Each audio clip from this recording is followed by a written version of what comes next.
Hello दोस्तों, आज का ये स्पेशल वीडियो मैं ट्रिग्नोमेट्री के लिए लेके आया हूँ कि tan 45 की वैल्यू 1 की होती है, sin 0 की वैल्यू क्या होती है और tan 90 की वैल्यू इनफाइनाइट की होती है। इसके बारे में डिस्कस करने वाले हैं, ठीक है ना। तो पहले हम स्टार्ट करेंगे इससे कैसे निकालते हैं। आप क्योंकि ट्रिग्नोमेट्री की बात कर रहे हैं तो ट्रिग्नोमेट्री में किस ट्रायंगल की बात होती है, राइट एंगल ट्रायंगल की। तो पहले हम 45 डिग्री की वैल्यू निकालेंगे कि sin 45 cos 45 tan 45 इसकी वैल्यू क्या होती है, कैसे निकलती है, ठीक है ना।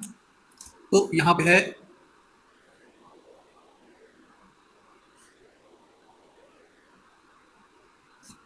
ये हमारा ट्रायंगल एबीसी, ठीक है ना। अब हमें किसकी वैल्यू निकालनी है, 45 डिग्री की वैल्यू निकालनी है। तो हमें क्या करना पड़ेगा, एंगल को 45 डिग्री मानना पड़ेगा। अब एंगल अगर 45 डिग्री होगा एक एंगल, अब राइट एंगल ट्रायंगल में वन एंगल होता है 90 डिग्री और अगर टू एंगल होते हैं एक्यूट होते हैं। अगर एक एंगल एक्यूट हो गया तो दूसरा भी मतलब 45 हो गया तो दूसरा भी 45 होगा। क्यों? क्योंकि टोटल 180 होता है तो 90 प्लस 90 ये 90 हुआ तो बाकी तो सब 90 होना चाहिए। एक 45 है दूसरा 45 होगा, ठीक है ना। तो इसका मतलब क्या हुआ कि अगर ये 45 है तो ये भी 45 ही होगा। इसका मतलब क्या हुआ, ये साइड इसके इक्वल हो गई, ठीक है ना। इसका मतलब यही हुआ। अब तो हम मान के क्या चलते हैं, लेट लेट हम मान के चलते हैं कि बीसी की वैल्यू क्या है, एक्स मान के चलते हैं। बीसी की वैल्यू एक्स है तो इसका मतलब क्या है, एसी की वैल्यू भी एक्स होगी। क्यों? क्योंकि अगर ये एंगल 45 तो ये भी 45 होगा। आइसोसेलेस राइट एंगल ट्रायंगल होगा। आइसोसेलेस ट्रायंगल में क्या होता है, अगर एंगल इक्वल है तो उसकी जो भी एंगल इक्वल है उनके अपोजिट साइड भी इक्वल होगी। इसलिए बीसी अगर एक्स है तो एसी भी एक्स होगी, ठीक है ना। तो अब अगर ये एक्स हुई तो ए भी क्या होगा, तो ए भी हमारा होगा, ए भी क्या होगा, ए बी स्क्वायर होगा, BC square plus AC square होगा। ये आएगा x square plus x square, ये आएगा 2x square A B square. तो ए बी आएगा क्या, √2 एक्स आएगा। यानी कि अगर ये एक्स है ये एक्स है तो ये √2 एक्स होगा, ठीक है ना। तो साइन 45 क्या होगा, ठीक है ना। तो हम इस वाले साइन 45 की बात करें तो इसका हटा रखते हैं। तो साइन 45 क्या होगा, साइन 45 साइन का मतलब क्या है, साइन का मतलब है पी बाई एच, ठीक है ना। पी बाई एच की बात करें तो पी का मतलब परपेंडिकुलर, तो एंगल क्या है 45 उसके अपोजिट क्या है एसी। तो परपेंडिकुलर हमारा क्या होगा AC, AC by A B. तो एसी हमारा एक्स है, ए बी हमारा √2 एक्स है, एक्स एक कैंसिल तो 1/√2 ये होती है हमारी साइन 45, ठीक है ना। अब आते हैं कॉस 45।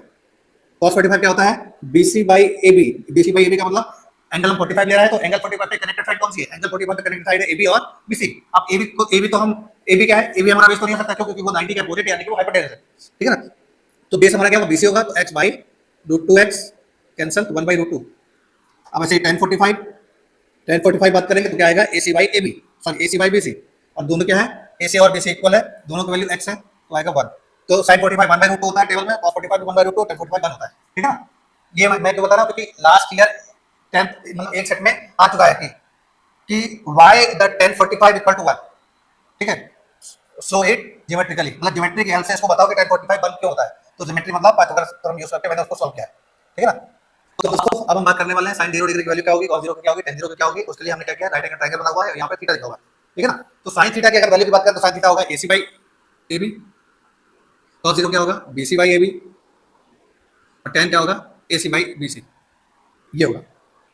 तो अगर ये थीटा 0 हो जाए, थीटा अगर 0 होगा तो क्या हो सकता है, थीटा 0 का मतलब क्या है कि ये जो हाइपोटेनस है ये ऐसे आएगा, मतलब ये नीचे की ओर जाएगा, नीचे की ओर जाएगा यानी कि एसी की जो लेंथ है वो डिक्रीज होगी, ठीक है ना। और 0 का मतलब क्या है, ये वाली जो साइड है हाइपोटेनियस ये बेस को क्या करेगी, ओवरलैप कर देगी, ठीक है, तभी एंगल 0 आएगा। तो कंडीशन क्या है, थीटा 0 तभी होगा जब हमारा क्या होगा, ए बी जो होगा वो बीसी के इक्वल होगा और एसी होगा हमारा 0, यही कंडीशन है, ठीक है ना। थीटा का 0 है, अगर ये एंगल 0 हो गया तो इसका मतलब क्या है, ये वाली साइड जो है वो नीचे आएगी। नीचे क्यों आएगी, क्योंकि ये वाली साइड की लेंथ जो होगी वो कम होगी, ठीक है ना। और 0 कब होगा, जब ये वाली साइड इस लाइन को ओवरलैप करेगी, ठीक है ना। इस लाइन में क्या होगी, ओवरलैप करेगी, ओवरलैप करेगी तो ये वाली जो लाइन है परपेंडिकुलर ये 0 हो जाएगी, ठीक है ना। तो ये दोनों, ये वाली लाइन और ये वाली इक्वल होगी और ये वाली लाइन जो होगी परपेंडिकुलर और 0 होगी तभी होगा। तो यहाँ पर 0 0 बाई एबी। यहाँ पे बात करते हैं बीसी, बीसी क्या है, एबी के इक्वल है।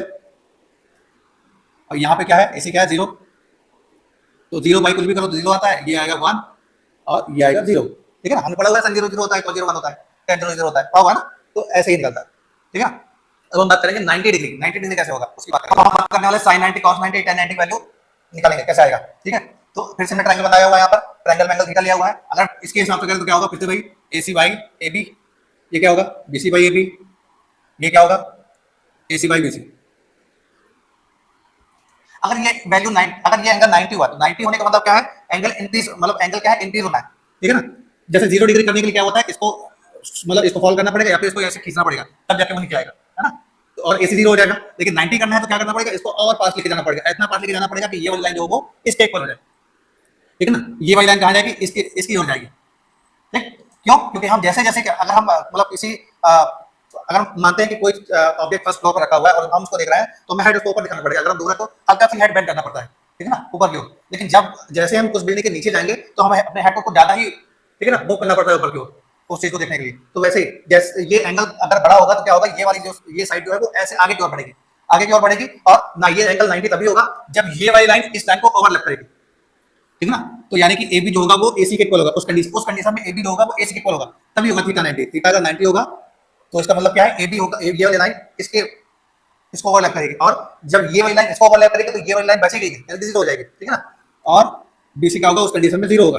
बस याद रखो, एसी क्या है, एसी का मतलब ए बी, बीसी का मतलब जीरो, यहाँ पर एसी बाई जीरो, और डिवाइड बाई जीरो होता है मतलब इनफाइनाइट, या फिर ठीक है एन ए जीरो, और ये वन, ठीक है ना। तो इसी तरीके के इंटरेस्टिंग वीडियो लेके आएंगे फिर।